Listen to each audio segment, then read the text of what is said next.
And the little big men, big hearts, Gotch marks, and down by Murphy. And it's effective. Bradley Gotch. Coughlin. This time Murphy stands firm. Murphy takes the mark. Down by Nixon. Coughlin. It was a courage performance by Rod Owen, who was playing on one leg yesterday. Running into an open goal, should score. He's gone for the hand pass. Now Owen has to double back and puts it through. Chance for this time Owen turns on his one good leg to goal again. Owen, left foot snap by Owen. He's good. Goal to Rod Owen. But the Swans wrapped it up in the last quarter. Higgins kicked 3 in the last term. At the back of the pack for a goal here. Badly needed one for the Swans.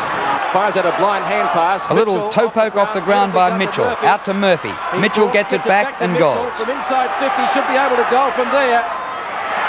And has done so at last. Potter, look at the mud. Now Potter running through the mud. Getting the ball to Higgins, and the Swans hit the front. Home. Swans in front. Good effort by... And now here's Higgins' third goal for the last quarter. A match-winning performance for the Swans. Great play by Murphy, and he thumps it to the front of the square. It's close to the line. Kicked through for a goal by Higgins. He's third.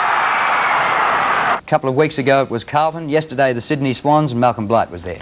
Yeah, it was last chance really for the Sydney Swans. They started off very well, and then St Kilda kept on coming back. It was a pretty high-class game in the conditions. The oval wasn't as bad as I thought it would have been, and only a couple of bad spots, but the Swans always looked to be going to win the game until the last quarter, when St Kilda jumped 16 points clear, and you could sense that perhaps the Swans might have been gone for season 88.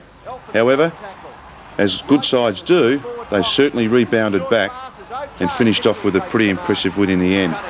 There were some individual efforts that were fantastic. Frank Coughlin had 15 possessions in the first quarter.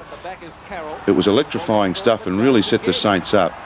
On the other hand, for the Swans, they just broke down in ruck early. Bob Jones played very well. Willis was overshadowed, but to the young fella's credit, he really did bounce back in the second half and gave some of the little guys of the Swans an opportunity.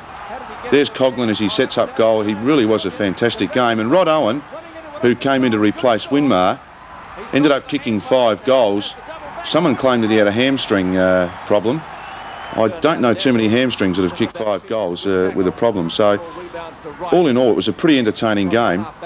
And Ian, we've mentioned a few things about... Would you like me to chip in and help you? No, I was just going to ask a question. We've had a bit of debate about the voting.